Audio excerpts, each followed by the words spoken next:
절제반에서 청정하다 이런 표현을 쓰잖아요. 자성청정심 이러잖아요. 청정한 스님 이러잖아요. 청정비구 이러잖아요. 그 청정이 계율을 잘 지켜야 청정하거나 머리를 깎아야 청정하거나 그게 아니에요. 그거는 방편으로 말하는 거고, 본래 청정하잖아요. 이 자리는 여기서 푸틴도 나오고 부처님도 나온단 말이에요. 여기서 이 자리는 뭐가 나오든 이 자리는 청정하단 말이에요. 근데 이 자리의 특징은 텅 비어 공한 것 같은데 모든 게 여기서 나왔고 모든 게 여기서 나왔다는 걸 우린 다 알아요. 이걸 다 비추고 있잖아요. 여기서 비추고 있잖아요. 여러분이 분별을 하지 않아도 여기서 보고 있어요. 여러분 지금 보고 있잖아요. 뭐가 보냔 말이에요. 이 보는 이게 부처라니까요. 내가 저것을 본다는 분별심이고, 이 나도 없고 저것도 없고 본다라는 분별의식도 없는 이 봄 하나, 이 본다는 이거 하나, 이렇게 보는 걸로 비추고 있잖아. 이 마음이. 이 비추는 자리에서는 여러분 거울이 나쁜 것도 비추고 좋은 것도 비치지만 인상을 쓰지 않듯이 그냥 비출 뿐이듯이 우리에게 그런 비춤이 있잖아요. 우리가 어떤 건 좋고 어떤 건 나빠라고 분별은 하지만 분별하기 전에 그냥 보는 마음 없어요? 있어요. 소리도 분별해서 듣는 소리 말고 그냥 듣는 이 성품이 있잖아요. 먼저 있단 말이에요. 이게 먼저 첫 번째 자리란 말이에요. 이게 비추잖아요. 이 소리를 비추고 있잖아요. 이 마음은 이 소리를 그냥 비춘단 말이에요. 이 첫 번째 자리의 마음이 이 소리를 비추고 있어요. 그러고 나서 우리는 곧장 두 번째 자리 떨어져서 생각을 가지고 그 소리를 해석하는 거예요. 느낀 감정, 맛본 거, 냄새 맡는 거, 감촉 느끼는 거 전부 다 비추잖아요. 생각도 비추고, 생각이 일어났다는 걸 내가 알고 있잖아요. 비추고 있잖아요. 비춘다 혹은 안다 이렇게 표현할 수 있어요. 알아차린다 이렇게 표현할 수 있어요. 생각이 오늘 맞네 하고 알아차리잖아요. 그 알아차리는 그놈, 모든 걸 비춰내고 있는 이 마음이 어떻게 없다고 할 수 있어요. 이거를 써가지고 지금 우리가 여기서 지금 이렇게 다 활용하고 있는데, 자제하게 써도 끝이 없는 이걸 쓰고 있는데, 그러니 이 마음, 이 우리 본 마음, 이건 오고 가는 게 아니거든요. 나머지는 전부 다 무상하게 오고 가는 거고, 근데 오고 가는 건 실체가 아니에요. 인연 따라 생겨나고 사라지는 거니까. 인연 따라 이게 소리가 없잖아요. 신기하지 않습니까? 세상이 어떻게 생기느냐? 너무 간단한 거예요. 여기 소리가 없잖아요. 근데 인과 연을 이렇게 화합시켜 주니까 소리라는 게 이렇게 생겼다가 사라지잖아요. 세상은 이렇게 생기는 거예요. 인과 연이 화합하면 이렇게 생겨나는 거예요. 내가 분노도 인연이 화합하면 분노가 올라오잖아요. 그랬다 또 지나가면 사라지잖아요. 이 마음 바탕이 텅 비어 있으니까 분노하다가도 갑자기 여기서 딴 데 갔는데 누가 나 칭찬을 막 하면 갑자기 행복하다니까요. 왜? 본바탕은 오염되는 게 없으니까 인연 따라 계속 색깔을 바꾸는 거예요. 이 스크린이 텅 비어 있으니까 이 장면이 나오면 갑자기 그 장면을 그대로 비추다가 다른 장면이 나오면 다른 장면을 또 그대로 비추잖아요. 자기를 고집하지 않고. 이 마음 바탕, 마음자리, 요것만 오염이 안 돼 있고 텅 비어 있어서 어디에도 물들 수 없어서, 여러분 업이 이 마음을 물들 수 없다니까요. 분별의 에고만 물들일 수 있는 거예요. 분별을 자아라는 허망한 상만 물들일 수 있는 것이지 이 본 마음은 물들일 수가 없습니다. 그게 우리의 진실이죠.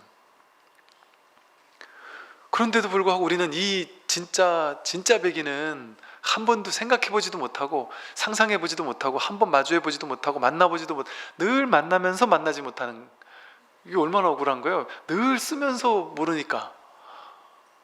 스님 저도 그거 한번 알고 싶어요 하는 이건데, 이 마음인데, 저는 모르겠어요 하는 그 마음인데, 이렇게 가까이 있는데 너무 가까이 있으니까 모르는 거예요. 그래서 여기에 관심을 기울이겠다라는 마음을 내는 게 가장 중요한 일이에요. 이 세상에서, 이 세상 천지에서 가장 중요한 일. 왜? 생겨나고 사라지는 모든 것들, 생멸법의 모든 것들은 전부 다 인연 따라 오고 가는 거잖아요. 밀가루로 만든 모양들일 뿐이잖아요. 근데 이 모양들에 울고 웃는 이 게임에 빠지는 거는 스트레스 받는단 말이에요. 근데 이 본바탕, 이거를 깨닫고 나면은 이제 모든 모양의 세계가 다 똑같은 일이에요. 50억 버는 것과 50억 날리는 일이 똑같은 일이에요. 내가 아픈 일과 건강한 일이 똑같은 일이에요. 내가 늙고 병들고 죽는 일과 살아있는 일이 똑같은 일이에요. 부초와 마른 똥막대기가 다르지 않은 일이에요. 대평등이에요. 모두가 하나인 이 텅 빈 이것뿐이란 말이에요. 모든 게 다 있는데 없단 말이에요. 이 진실을 관심을 기울이고, 이 관심이에요. 관심, 깊은 관심, 진짜 관심. 나 시간 나면 한번 들어보고, 시간 안 나면 또 할 거 하다가 나중에 하지요, 이런 정도의 관심도 나쁘진 않아요. 관심 없는 것보다는. 왜냐면 아예 관심 없는 사람이 얼마나 많아요. 나쁘지 않은데, 이제 계속 공부를 하다 보면 이제 진짜 찐 관심이 생기게 돼요. 그러면 내 인생에 이게 제일 중요한 거예요. 이게 제일, 이 맛은 없지만, 무맛이지만 이게 제일 귀한. 탄산음료 아무리 먹어봐야, 소금물 아무리 먹어봐야 이 사실은 진짜 맹물, 이거 안 먹으면 안 되거든요. 모든 현상은 꿈과 같고 바람과 같아서 진실하지 못하다, 이렇게 말하고 있죠. 모든 현상, 눈에 드러나는 모든 현상, 이건 꿈과 같아서, 바람 같아서 그냥 인연 따라 훅 왔다 가는 거예요. 어젯밤 꿈이 있었지만 그때는 막 심각하게 울고 웃었지만 꿈에서 깨고 나니까 그건 아무것도 아니잖아요. 진실이 아니잖아요. 실제 있는 것 같았는데 진실이 아닌데, 이게 명백하게 매일 밤 증명되고 있잖아요. 명백하게 진짜 같았던 것이 어젯밤 꿈에 그 속에 있을 때는 명백하게 진짜 같았잖아요. 나도 세상도, 이 세상 속에 일어나는 모든 일들이 명백하게 진짜 같았잖아요. 그래서 명백하게 진짜로 괴로웠고 진짜로 행복했잖아요. 어젯밤 꿈에서는 좋은 거 막 더 집착하고 있었고, 싫은 거는 없애고 싶었잖아요. 그 나쁜 놈, 그놈 막 싸워 이기고 싶었잖아요. 어젯밤에 꿈에서는. 근데 그 생생하게 진짜 같은 모든 것들이 꿈을 딱 깨자마자 너무나도 명쾌하게 진짜가 아니잖아요. 너무도 명쾌하게 있을 때 있는 게 아니잖아요. 너무도 명쾌하게 싸울 필요가 없잖아요. 그 온 우주 전체가 나잖아요. 그 꿈속, 그 꿈을 꾸던 그 한 존재가 내가 아니라 그 꿈속의 우주 전체가 나잖아요. 그게 너무나도 분명하고 명백해지잖아요. 이렇게 매일 밤 꿈에서 증명해주고 있는데, 매일 밤 꿈속에 증명해주고 있는데, 힌트를 주고 있고 본문을 해주고 있는데, 맨날 꿈 깨면은 그건 꿈 얘기고 이런단 말이에요. 지금 이 얘기라니까, 이 현실이 그렇다니까요. 그러니까 여러분 뭐라 그러죠? 그 양자 물리학이나 과학 같은 데서 프랙탈 원리라 그러나? 이렇게 뭐든지 우주가 이렇게 태양계를 중심으로 이렇게 돌아가고 이렇게 막 돌아가잖아요. 근데 그게 나중에 보면 이 몸에 있는 세포도 그 원자핵을 중심으로 돌아가는 그 구조가 똑같더라. 가장 작은 것과 가장 큰 게 구조가 똑같더라. 해안선 같은 것도 보면 똑같고, 나뭇잎의 이 모양 이런 것들이 뭐와 똑같고, 가장 작은 것의 패턴에 비슷한 패턴들이 늘 가장 큰 것에도 반복되더라, 이런 얘기 있단 말이에요.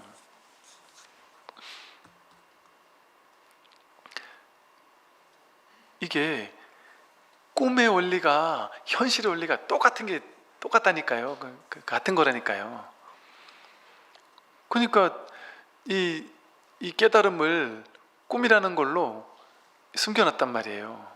근데 사람들은 매일 밤 힌트를 주고 매일 밤 본문을 해도, 꿈 본문을 해도 매일 밤 그건 꿈이고 잊어버린단 말이에요. 그러니까 보세요. 어젯밤 꿈을 생각해 본다면 지금은 어때요? 이게 꿈이잖아요. 이게 실제인데 실제가 아니잖아요. 여러분도 나죠. 우주도 나죠. 산하 대지 1월 성신이 전부 다 나잖아요. 나와 나잖아요. 그냥 다 다르지 않는 하나잖아요. 마음 하나가 꿈의 세계 전체로 펼쳐졌잖아요. 중생은 이러한 사실을 모르기 때문에 미혹한 세계를 배회하는 것뿐이에요. 요걸 모르니까 이 미화한 세계, 미혹한 세계, 꿈의 세계가 진짜인 줄 알고 거기서 울고불고 하고 막 생쇼를 하면서 인생을 이제 막 살아가는 거죠. 모든 것이 실체가 없는 환상인 줄을 알면 번뇌로부터 곧 벗어난 것이므로 곧 방편을 쓸 것도 없다. 환상을 여의면 곧 깨달은 것이므로 더 덕각할 것도 없다. 마음을 내고 생각을 일으키는 것이나 거짓과 참을 말하는 것이나 어느 하나 환상 아닌 것이 없다. 꿈속에서 병이 나서 의사를 찾던 사람이 잠을 깨면 근심 걱정이 사라지듯이 모든 것이 환상인 줄을 아는 사람도 또한 그렇다. 그러니까 이게 금강경에서 말하듯이 여몽, 환포영 이러잖아요. 여러 영려전 이러잖아요. 꿈과 같고 환영과 같고 물거품과 같고 그림자 같은 이 사실을 깨닫는 것뿐이에요. 그렇게 꿈과 같은 이 세계를 꿈의 세계를 펼쳐내는 이 법칙이 연기 법칙이란 말이 인과의 법이고, 모든 건 인연 따라 왔다 가는 것뿐이지, 인과 연기로 왔다 가는 것뿐이지 그건 실체가 없는 거죠. 그냥 그러니까 인연 따라 생겨난 모든 건 실체가 없는 거, 비실체성이에요. 인연 따라 생겨나는 모든 것은, 그러니까 연기법을 좀 더 다르게 말한 게 삼법인이거든요. 연기법이니까 인연 따라 오고 가니까 생겨나고 사라질 뿐이니까 끊임없이 변할 수밖에 없는 거예요. 인연 따라 계속해서 변해간단 말이에요. 근데 변하는 걸 변하지 않는다고 해서 집착하면 그는 일체계고란 말이에요. 변해가니까 변해가는 어떤 것도 진실이 없다. 인연 따라 계속 변할 뿐이니까 변할 뿐인 것에는 고정된 실제적인 자아를 찾을 수 없다. 여러분의 홍길동이라는 이름을 지닌 나라는 자아 없습니다. 이거 되게 충격적인 얘기면서 동시에 완전 자유로운 얘기예요. 내가 있는 줄 알았는데, 그래서 나를 좀 더 가꾸고 싶었는데, 또 내가 늙어갈 때 서글펐는데, 내가 아프고 병들고 죽으면 어쩌나 서글펐는데, 이게 내가 아니에요. 이거 그냥 인연생 인연멸인 거예요. 이게 내가 아니라니까요. 내가 보고 있는 거예요. 그냥 이게 다 이 마음에서 비춰지고 있는 거예요. 그러니까 이것도 비춰지고 있잖아요. 이렇게 보고 있잖아요. 우리가 이걸 이렇게 비추고 있잖아요. 이것도 비추고 있는 거예요. 우리가 실제 이렇게 비추고 있잖아요. 내 일어난 생각도 비추고 있잖아요. 내 몸도 비추고 있잖아요. 감정도 비추고 있잖아요. 생각도 비추고 있잖아요. 그냥 이렇게 비추고 있는 이 비추는 놈이 나지, 비춰지는 대상이 내가 아니에요. 근데 우리는 이 비춰지는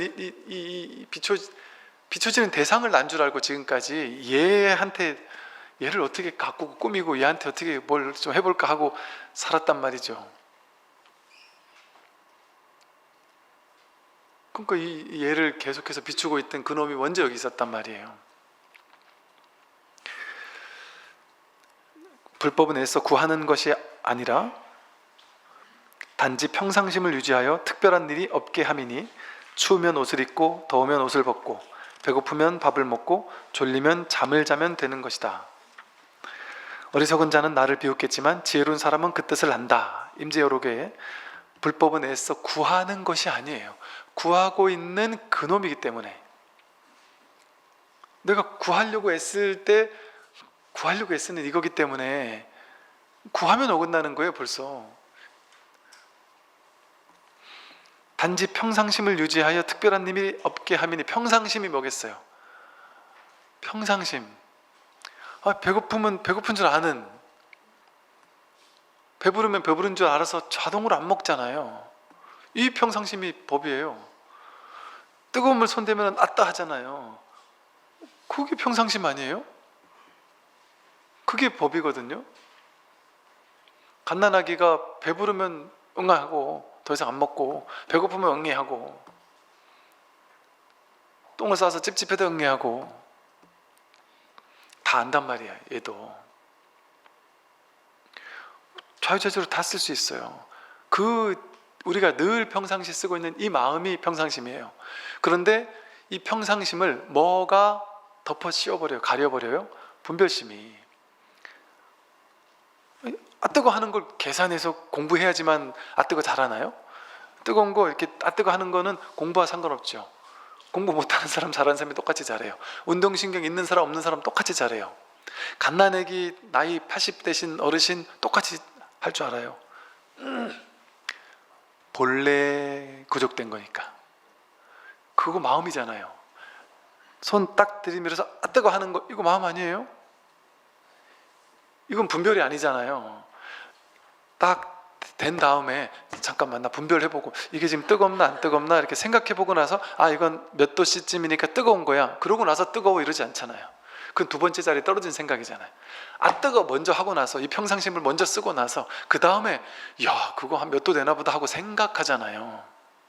내가 뭐 화상을 입었나 보다 하고 두 번째 자리에 떨어진 다음에 생각하잖아요.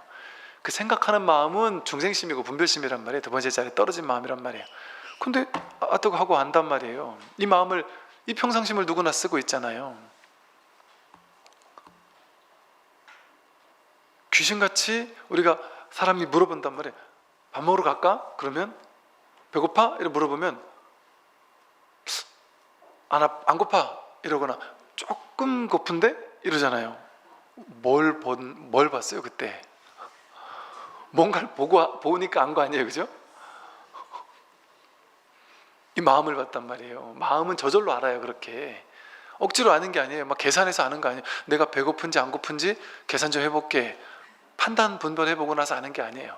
그냥 알아요. 그냥 아기가 그냥 배고파요. 그럼 그냥 응애한단 말이에요. 계산해보고 하는 게 아니에요. 이거는 공부 많이 한 사람일수록 더 잘 알고 이러는 게 아니에요. 그냥 아는 거예요. 그냥. 그러니까 이 마음을 우리 누구나 다 쓰고 있단 말이에요. 이 평상심을. 이 평상심을 그냥 늘 쓰고 있는 이 평상심을 유지해서 특별한 일이 없게 하는 거다. 이 평상심엔 특별한 일이 없거든요.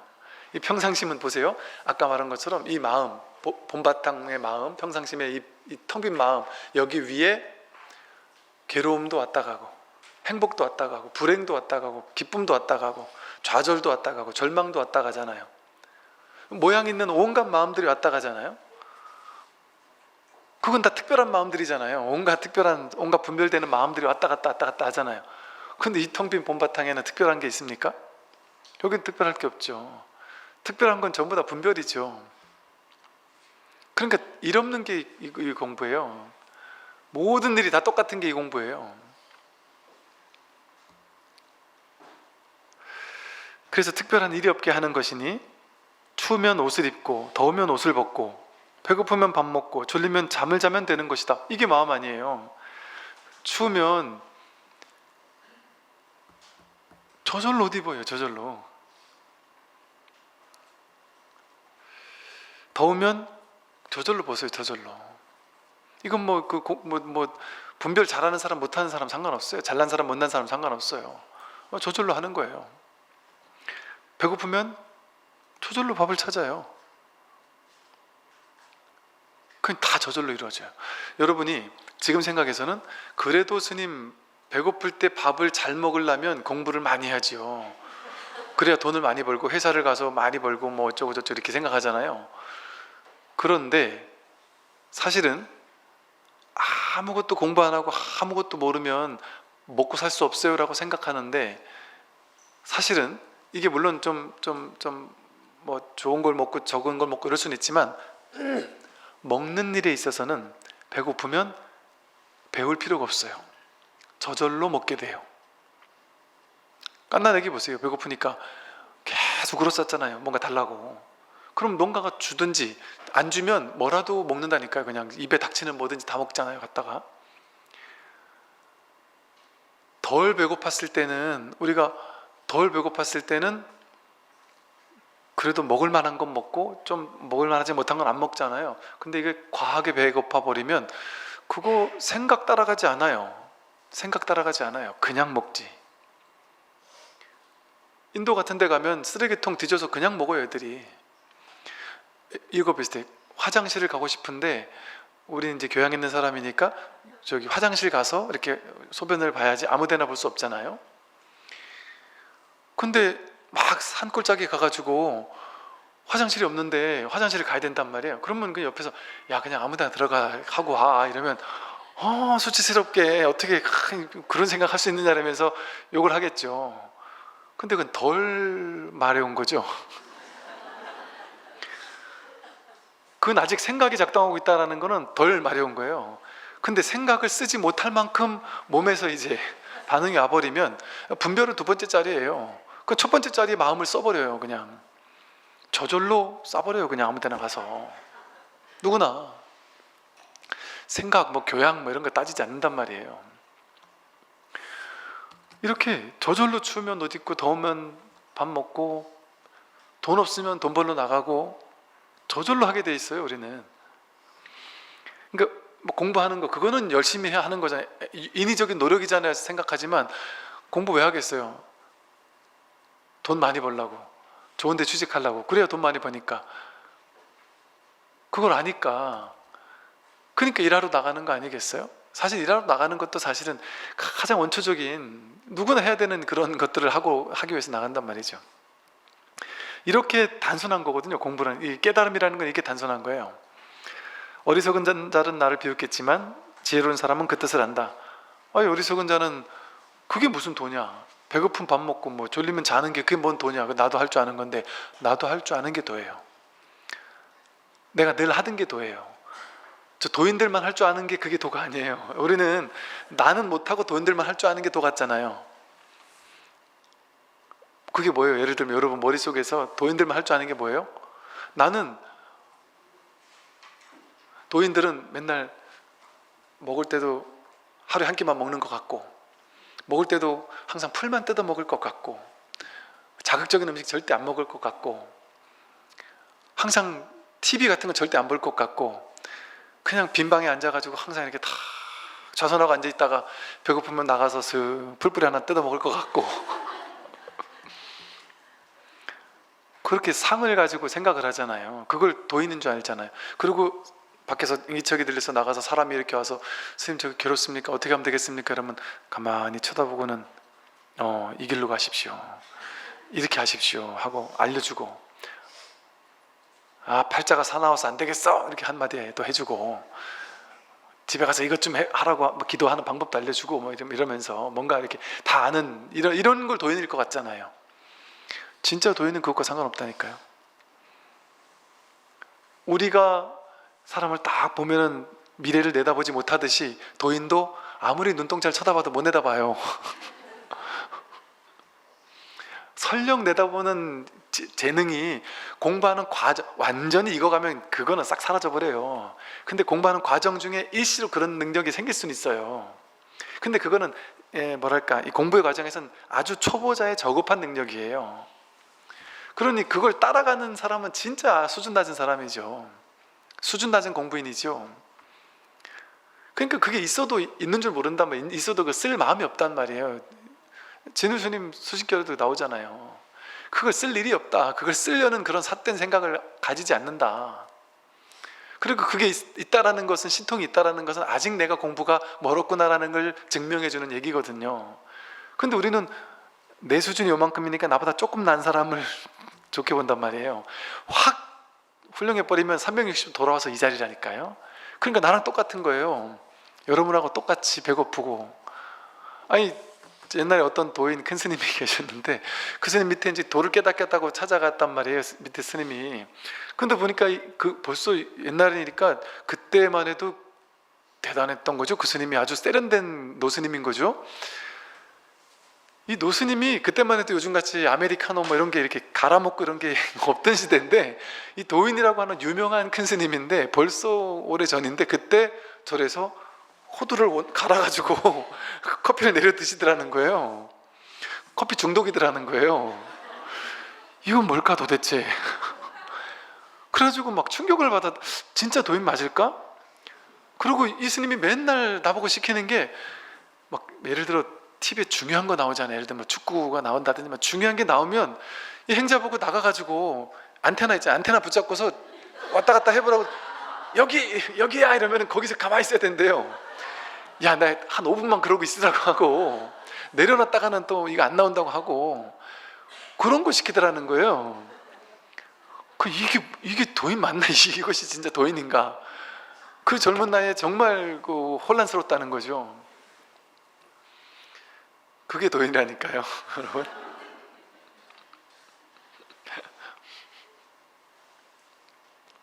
우리는 뭔가 막 고상하고 우리와 다른 도인을 찾잖아요. 여러분이 깨닫고 나면 지금 회사 그만두지 못해요. 그 다음날 회사 가야 돼요. 여러분이 깨닫고 나도 직장 상사한테 욕먹어야 돼요. 욕먹을 욕 먹는다니까요. 똑같아진다니까요. 마음이 달라지는, 자내증 이러잖아요. 자기 내면에서 깨달음의 세계가 증득된 게 다른 거지 겉으로 봤을 땐 똑같아서 모른다니까요. 사람들이 몰라요. 일반인들 같으면 아예 모를 거예요. 이 공부에 그래도 좀 관심 있는 사람이나 좀 뭐 그럴까? 모를 수 있어요. 그리고 때로는 저는 그런 사람도 봤다니까요. 이 사람이 공부가 상당히 많이 됐단 말이에요. 제가 봤을 땐 야, 진짜 참 사람 전에보다 훨씬 좋아졌어요. 너무 사람이 좋아졌어요. 그러니까 그 사람이 옛날에는 아픔, 막 병도 많고 막 맨날 스트레스 받으니까 막 이랬던 사람인데 그 스트레스 이런 게 없어졌어요. 그런데 그 옆에 있던 사람 중에는 야, 진짜 일이 사람을 배렸다고 그러면서 일이 얼마나 힘들면 저 사람 저렇게, 옛날엔 저러지 않았던 순박하던 사람이 저렇게 화도 내고 막 욕도 하고 그러냐면서 이러더라고요. 그래서 제 옆에 그 말 듣고 웃었다니까요. 왜냐하면 그전에는 이 사람한테 나쁜 말 한마디 못했던 사람이었어요. 싫은 말 한마디 못하고 싫은 말 한마디 했다가 화를 버럭 내면 알았어요. 그리고 혼자서 남아가지고 혼자서 그 일 다 하고 상처받고 그런 막 며칠씩 막 괴롭고 막 힘들고 무섭고 이랬던 사람이 이 공부하고 나니까 너무 당당해진 거예요. 그거 할 말 있으면 한단 말이에요. 아무리 막 세게 나오는 사람이라도 내가 할 말을 하고 너무 세게 막 욕을 하고 나오면 같이 막 그냥 맞받아친단 말이에요. 때로는. 그러니까 그 사람들 입장에서는 야, 저 착하던 사람이 사람 배렸다 이렇게 생각한단 말이에요. 누군가에게 보기에는 배린 것처럼 보일 수도 있다니까요. 그 자유로운 사람이. 그러니까 어리석은 자는 나를 비웃는다니까요. 어리석은 자는 나를 비웃어요. 근데 지혜로운 사람은 그 뜻을 알아요. 그 다음 보겠습니다. 누구라도 자신이 살아가는 곳곳에서 주인공이 되면 그가 서 있는 곳은 다 진실한 것이다. 수초작주 입처계진 이러죠. 자기가 서 있는 그 자리가 주인공의 자리란 말이에요. 거기 바로 진실한 자리예요. 수초작주, 자기가 서 있는 여기가 진실한 자리예요. 지금 눈앞에 자기 서 있는 여기가 현실이고 진실이에요. 내가 비교하고 분별하지만 않으면, 너무 단순하잖아요. 내가 그 무엇과도 비교하지만 않으면, 여러분이 비교 대상이 아예 사라져버리면, 그러니까 비교할 때만 괴로울 수 있잖아요. 불행할 수 있잖아요. 그러니까 제가 원신하고 비교하라고 한 이유가 요즘 사람하고 비교하면 자꾸 어쨌든 비교 우위, 비교 열등이 왔다 갔다 하잖아요. 근데 원신하고 비교한다는 건 비교할 제로 베이스예요. 아예 비교할 것 자체가 없으면 그럼 아무 일이 없어요. 아무 문제가 없어요. 그냥 지금이에요. 그럼 지금 현실과 지금 딴 사람들과 비교하면 내가 최악인데, 내가 최악이라도 원신과 비교하면 나는 갑부잖아요. 빌 게이츠쯤 되지 않을까요? 옛날 원신 속에 내가 있다면? 어마어마한 부유함 아니겠어요? 그러니까 비교 대상을 완전히 놔버리면 어때요? 비교할 필요가 없으니까 나는 나일 뿐이에요. 이대로일 뿐이에요. 있는 이대로일 뿐이에요. 그냥 나는, 여러분 이제 건강해야 돼라는 그건 생각이잖아요. 왜 사람이 건강해야 돼요? 그건 진짜 어리석은 생각 아닙니까? 건강하기도 하고 아프기도 하는 게 정상이에요. 그죠? 나이 들기 싫어, 그 생각이 문제지 나이 드는 게 왜 문제예요? 많은 분들이 그러시더군요. 어떤 분들은 저는 나이 드는 게 좋은데요? 난 지금 이 나이가 좋아요. 난 지금 이 나이가 너무 좋아요. 나 옛날로 전혀 돌아가고 싶지 않아요. 이러는 분들 많아요. 그냥 지금이란 말이 지금이 충분하단 말이에요. 그 무엇과도 바꿀 수 없는 그냥 독자적인 이것뿐이란 말이에요. 그냥. 근데 뭐와 비교를 하겠어요? 자꾸 비교하고 분별하라는 생각이 없으면, 그 분별하는 마음이 없으면 아파도 괜찮고 늙어도 괜찮고 돈이 있어도 없어도 괜찮고 어떤 일 있어도 괜찮아요. 인생에 안 좋은 부분들이 없을 수가 없잖아요, 사람은. 근데 좋았던 부분이 너무 많잖아요, 우리에게는. 원신하고 비교하면 우리는 다 좋잖아요. 걔보다 옷도 잘 입죠, 밥도 잘 먹죠. 그 퀄리티가 어마어마하게 차이나게 잘 먹잖아요. 차도 있죠, 집도 있잖아요. 모든 게 뭐 다 있잖아요. 옷도 막 맨날 다른 걸 입을 수 있잖아요. 어마어마한 행복이잖아요. 그런데 그 모든 행복한 가능성이 다 사장되고, 난 어디가 아파, 나는 돈이 조금만 더 있었으면 좋겠어, 내가 어느 구에 사는데 이쪽 옆에 좋은 구로 좀 이사했으면 좋겠어, 뭐 이런 거 있잖아요. 그런 이미 있는 거에 대한 행복이 아니라 없는 거에 대한 불행함이 더 크게 느껴진단 말이죠. 근데 그게 다 생각 분별에서 오는 거잖아요. 그러니까 그 생각과 분별을 내려놓으면 지금 이대로, 가난하면 가난한 대로, 없으면 없는 대로, 못나면 못난 대로, 아프면 아픈 대로, 힘들면 힘든 대로. 왜 힘든 게 없어야 됩니까? 힘든 게, 아까 말했잖아요, 힘든 게 없으면 행복이 없어요, 그 사람에겐. 승승장구하고 맨날 좋기만 했던 사람은 진정한 행복을 느끼기가 쉽지 않아요. 근데 인생의 어느 순간 아주 힘들었던 사람은 더 큰 행복을 느낄 수 있어요. 그러니까 힘든 건 힘든 것대로 우리를 더 성장하게 해준단 말이에요. 그게 전혀 문제가 아니에요. 내가 한 생각 이렇게 해서 힘든 건 싫어 이러니까 문제지. 그러니까 그런 모든 분별이 없으면 지금 있는 이대로의 이 현실이 붓다의 현현이에요. 방편으로 이런 표현이 있어요. 신이, 부처가, 자기는 자기를 경험할 수 없잖아요. 눈은 눈을 볼 수 없잖아요. 하나는 하나를 볼 수 없, 눈은 눈을 볼 수 없는 것처럼 하나는 하나를 경험할 수 없잖아요. 자기가 자기를 어떻게 경험할 거예요? 자기는 자기를 알 수 없어요. 그러니까 신이 자기를 알기 위해서, 자기를 경험하기 위해서, 자기를 보다 생생하게 경험하기 위해서 우리들을 보냈다, 이런 식의 표현을 뉴에이지 같은 책에서 막 써요. 근데 그게 뭔 의미겠어요? 우리라는 존재는 각자의 독특한 80억 인구가 전부 다 독특한 자기만의 인생을 살고 있잖아요. 독특한 자기만의 인생을 사는 걸 통해서 신께서, 부다께서, 진리가 자기를 80억 인구로 분화시켜가지고 자기를 따로 떼가지고 자기를 둘로 나뉜 것처럼 경험하고 있단 말이에요.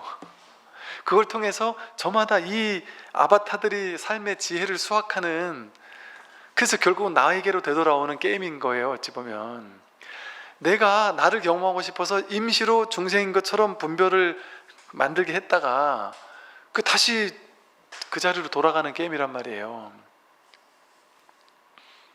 그러니 그 게임을 완수하려면 어떻게 해야 돼요? 자기로 살아야 돼요. 남으로 살면 안 돼요. 남들처럼 살면 안 돼요. 심지어 부처님처럼 살아도 안 돼요.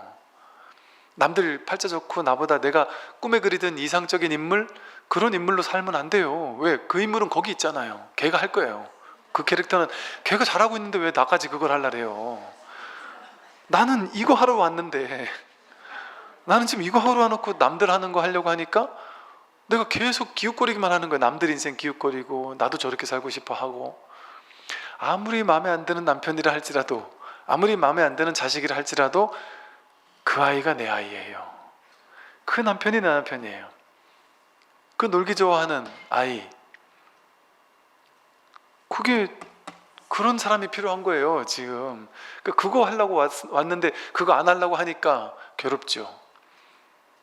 진리가 그거 하라고 보냈는데 나는 내 생각 가지고 딴 거 할래요 그러니까 괴로운 거예요. 자기 생각을 믿으니까, 자기 분별을 믿으니까, 부처를 안 믿고. 그러니까 자기 생각을 믿는 게 부처를 안 믿는 거예요. 우리는 부처님 믿으러 왔잖아요. 불법을 믿는다 이러잖아요. 안 믿는다니까요, 전부 다. 법신불 이러잖아요. 법신이 뭐가 법신이냐? 이 허공 우주 법계 이 전체가, 삶 전체가 법신이라는 거거든요. 현실이 진실이라는 말이에요. 즉 이 불상이 부처가 아니고, 불상이 부처면은 그 스님이 목불을 도끼질 해가지고 불을 뗐겠냔 말이에요. 자기 따뜻하려고. 상상도 못하죠. 여러분, 부처님 앞에서 내가 과일 하나만 올리고 나서 집으로 가는 길이 뿌듯하잖아요. 와, 내가 그래도 부처님께 공양 올렸어. 어떤 분들이, 저는 사실은 몰랐어요. 어떤 분이 그러시대요. 인등을 달고 싶다는 거예요. 그래서 인등 타세요. 그랬더니 제가, 아니 보살님 예전에 저한테 경제적으로 좀 힘들다랬지 않으셨어요? 그랬더니 힘들죠. 지금은 좀 좋으신가 봐요. 그랬더니 아니, 지금도 힘들죠. 그러더라고요. 그래서 그러면 인등 달지 마세요. 뭐하러 달아요? 매달 돈 들어가는데 뭐하러 달아요? 그랬더니 그래도 돼요? 그래서 근데 제가 궁금했었는데 왜 다시려는 거예요? 그랬더니 이게 중생심이구나, 이게 사람의 마음이구나 느껴지는 게, 그분이 이러더라고요. 예를 들어 연등 같으면 이제 가족 전체가 들어가니까 그냥 그건 그거대로 다는데, 예를 들어 내가 우리 아들이나 딸이나 남편이 특별히 예를 들어 어디가 아프다든지 뭔가 대학 시험을 본다든지 뭔가 그를 위해 뭔가 기도해주고 싶다든지 이럴 때 뭘 어떻게 해줘야 될지를 모르겠는데, 근데 그 아이 이름을 딱 써가지고 부처님 앞에 딱 이름을 적어놓고 내 불을 켜주고 나면 그래도 부처님 전에 내가 발언을 해준다는 어떤 그런 의미가 있고, 그러고 나면 왠지 모르게 이렇게 든든하고, 왠지 모르게 이렇게 왠지 든든하다 하시더라고요.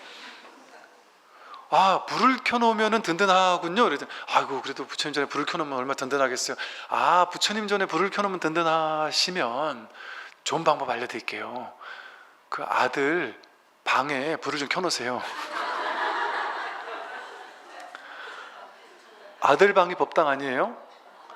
아니, 법당만 법당이고 우리 집은 법당이 아니면 그건 불이법이 아니잖아요. 아들 방이 법당이잖아요. 아들이 부처님이잖아요.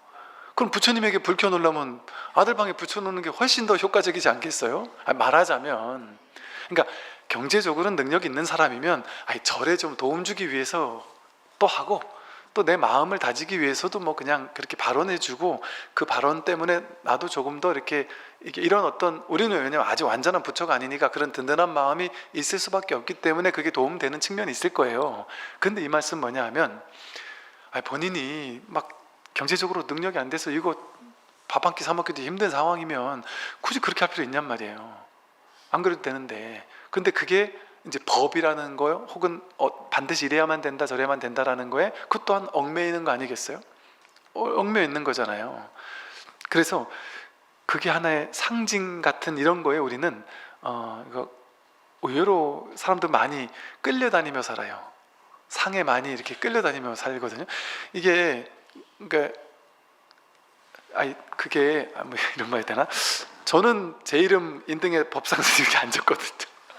한 번도 생각해 본 적이 없고 그런 마음도 없고, 이게 제가 정말 좋은 거라는 생각이 있으면 첫 번째 자리 제 이름부터 적지 않겠어요? 그러면은 부처님이 첫 번째로 도와줄 거 아니에요. 그게 실질적인 거라면. 근데 이제 여러분 이제 쉽게 말해서 이제 사업 비밀을 이제 아셨죠? 아니 지도 안 하잖아요.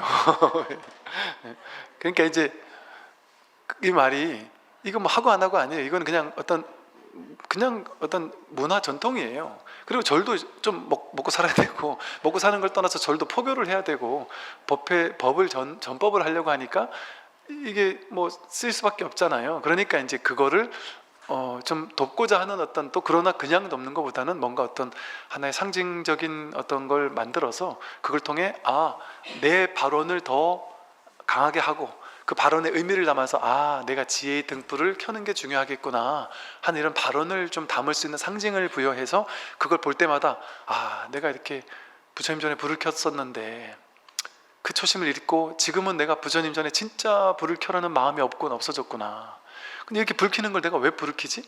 이거 이거 전기세 이거 나가서 불 켜려고 불을 켜는 걸까? 그건 아닐 건데 내 마음에 불을 켜라는 소리구나. 뭐가 내 마음에 불을 켜는 거예요? 본 마음이라는 이 대광명, 대적광이라는 이 고요하고 밝은 광명, 늘 삶을 비추고 있는 이 광명에 불을 켜라는 거 아니겠어요? 근데 내 분별의 망상에 어두운 분별망상으로 어둡고 탁하게만 살고 있으니까 그렇게 하면 되겠느냐, 그런 마음을 가지고 사는 거죠. 그래서 여기 있는 것처럼 그가 서 있는 곳곳이 다 진실한 것이다. 내가 있는 이 자리가 진실한 거예요. 절에 가야만 진실한 게 아니라 항상 언제나 거기가 진실한 자리다. 눈앞이 법당이고 자기 몸이 법당이고 어디도 청정하지 않은 곳이 없어요. 진실하지 않은 곳이 없어요. 자기에게 주어진 현실이 이 온 우주 전체에서 나만이 할 수 있는 진실의 자리예요. 그러니까 예를 들어 여러분, 부처님께서 여러분을 특별히 불렀어요. 이제 부처님이 여러분을 특별히 만약에 불렀다 생각해 보세요. 예를 들어 우리가 뭐 어떤 이 생각 자꾸 생각이 나네. 옛날에 어떤 분이 농담 반 이렇게 해서 저보고 그러더라고요. 야, 스님이 이렇게 법당에 열심히 나오는 사람이나 뭐 이렇게 뭔가 좀 분발을 시켜야 되는 사람이 있으면 이렇게 딱 이래 있다가 법회 끝나고 다 있는 데서 보살님 하고 딱 찍어가지고 저 방으로 잠깐 오세요 이래가지고 그분을 이렇게 격려해주고, 그분이 또 힘들고 이랬을 때 막 이렇게 해주는 것도 한 번씩 필요하다는 얘기를 하더라고요. 그래서 왜 그러는 거죠? 그랬더니 그러면 내가 좀 특별하다는 느낌이 들어서 더 이렇게 자존감도 생길 수 있고 뭐 조금 이런 얘기를 해주시더라고요. 그런데 만약에 스님이 불러도 그런 만약에 생긴다면, 만약에 여러분을 부처님이 따로 불러가지고 진짜 부처님이 여러분 한 명을 따로 불러서 저 헬로부타 TV에 많은 사람이 법문을 듣지만 너만 따로 불렀어 그러면서 따로 불러가지고 내가 너한테 특별한 비법을 하나 줄 테니까 딴 사람한테 말하지 말고 내가 특별히 너에게만 정말 부처의 진실을 하나 주어서 부처로 살 수 있는 길을 알려줄 테니까 할래? 그러면 당연히 하겠습니다. 그래가지고 나만 딱 선택받아가지고 내가 딱 할 수 있으면 뭐라도 하지 않겠어요? 좀 힘든 일이라도 하지 않겠어요? 부처님이 나에게 정말 이 깨달음을 보장한다면 내가 조금 힘든 일, 괴로운 일이라도 막 하지 않겠습니까? 남들보다 좀 못한 일을 하더라도 전마들이야, 부처님이 그렇게 선택 안 받았지만 나는 선택받았으니까 이거를 해도, 내 말은 못해도 나는 당당하고 남들이 나를 아무리 욕해도 상관없잖아요. 부처님이 인정하고 있는데. 안 그렇습니까? 그 일이 지금 벌어지고 있습니다. 여러분 모두에게. 무엇으로? 지금 여러분 삶이라는 비밀로. 지금 부처님이 이 80억 인구 가운데 여러분 한 명에게만 특화된 삶이라는 현실을 보내줬잖아요. 직바로 불렀잖아요. 여기서 지금 직바로 내가 부처니까, 내가 나에게, 부처가 부처에게 지금 직바로 알려준 거 아니에요. 이 하나가 전부니까. 그러니까 부처님이 나에게만 준 게 내가 우주 전체니까 나에게만 준 거나 다르지 않은 거예요. 말하자면 뭔 얘기를 하려니 이런 얘기까지 하네요. 그러니까 그런 것처럼 지금 자신에게 부여된 자신의 삶이라는 놀라운 신비, 이것은 모르는 사람이 보면, 어리석은 사람이 보면 괴롭고 남들과 비교해서 쭈꾸리하고 힘들고 답답하고 이런 삶일 수 있지만, 찌질한 삶일 수 있지만, 이 찌질함 속에 놀라운 삶의 신비가 담겨 있다니까요. 이게 법이라니까요. 이게 부처님의 삶이라니까요. 부처님은 놀라운 곳에만 있지 않아요. 가장 하찮은 곳에도 있어요. 모든 곳에 동등하게 주어져 있어요. 그러니까 부처님이 내 인생을 이렇게 딱 찍어서 이런 인생을 보냈으니까 남들 인생 기웃거리지 말고 내 인생 살자. 그럼 내 인생 어떻게 살지 모른다. 부처님께 맡기자. 왜? 부처님한테 임무 받았으니까. 나는 예수님이 하나님의 아들이기 때문에 예수님은 온갖 고행을 해도 하나님이 보낸 사람이니까 나는 못이 박혀도 상관없어요. 남들도 그래 생각하고, 왜? 하나님이 보낸 자식이니까 아무리 못이 박혀도 상관없지. 이건 하나님이 알아서 챙겨줄 거니까, 알아서 부활시킬 거니까. 예수님이 얼마나 그 힘든 세월을 보냈어요. 그런데 하나님이 보냈으니까 그래도 막 그 정도 할 만하지. 여러분이 만약에 하나님이 보낸 메시아라면 예수님 같은 고행이라도 할 법하지 않아요? 그런데 막 그 정도까지는 아니잖아요. 여러분 누가 못 박으려고 안 하잖아요. 그런데 말하자면 그 메시아가 모두라니까요. 하나님이 진짜 그 예수님을 보낸 이유는 뭐냐면 예수님만 예수라는 걸 가르쳐 주려고 한 게 아니에요. 모두가 하나님의 아들이다. 모두가 하나님의 아들이라는 거잖아요. 땅이 곧 하늘에서 그러한 것이 땅에서도 그러한 거예요. 하나님이 각자 자기가 하나님이고 하나님의 아들이라는 것도 방편이에요. 다 하나님이고 부처님이란 말이죠. 그러니 그렇게 하나님의 아들로 딱 선택돼서 메시아로 와놓고 남들과 비교해가지고 하나님 아닌 사람하고 거기도 하나님이지만 내 하나님이 아니잖아요, 거기는. 근데 그거랑 비교해가지고 뭐 서글팔 필요가 뭐가 있습니까? 나는 이렇게 살면 돼요. 있으면 있는 대로, 없으면 없는 대로. 그러나 최선을 다해서 내가 하고 싶은 건 다 하고 무엇이든 다 해도 좋단 말이에요. 돈 버는 일이 왜 나쁜 거예요? 부처님은, 여러분 한국 불교 이거 정말 이게 한편으로는 좀 오해되는 게, 법정 스님께서 무소유를 얘기를 하셨지만 그 법정 스님은 한 측면을 말씀하신 거예요. 너무 과도하게 욕망을 끌려다니니까 그거 하지 말라고 한 거예요. 근데 그거는 부처님 당시에는 비주류였어요. 가섭존자 같은 거거든요. 부처님은 가섭존자는 막 없이 살고 막 가난하게 살았단 말이에요. 그런데 부처님은 그렇게 안 살았어요. 부처님은 나름 풍족하게 살고 막 왕궁에서도 뭐 이게 왕들이 해준 절에서 살고 하면서 제가자들에게 맨날 법문했단 말이에요. 부처님이 매일 법문하면서 부처님은 제가자들에게 어떤 법문했겠어요? 경제인들에게, 장자들에게 어떻게 하면 돈 버는지를 가르쳤단 말이에요. 밑에 사람한테 육박여경이라는 거 아실 거예요. 고용인들에게 어떻게 해줘야 되는지 알려줬고, 임금에게는 나라를 어떻게 다스리는지를 알려줬고, 구체적으로 알려줬단 말이에요. 농부에게는 농사 짓는 방법을 알려주고, 모든 사람들에게 자기네 인생에서 어떻게 삶을 살아야 되는지에 대해서 알려주신 분이란 말이에요. 모두가 다 가난하게만 살고 돈 없이만 살아라 이렇게 얘기하지 않았어요. 그런 종교가 있었죠, 인도에. 자이나교라고. 지금도 실한토락이 아니고 홀딱 벗고서 있는단 말이에요. 그러면 여인들이 가서 보시를 해야 되는데 음식을 공양하기가 막 민망한 이런 종교가 있었단 말이에요. 그런데 그 실한오락이 안 입고 극단적인 무소유주의자 종교거든요, 그 종교가. 부처님은 그걸 거부했단 말이에요. 그러니까 부처님은 그 얘기를 한 분이 아니에요.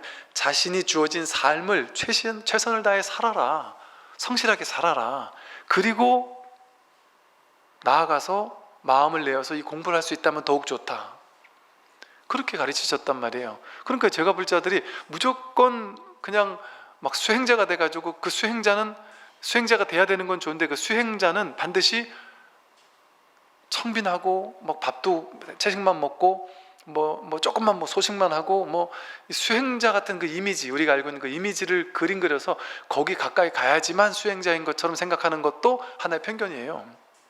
현실에서 살 때는 자기답게 사는 거예요. 그게 아무 문제가 없어요. 그게 왜 문제가 있겠어요?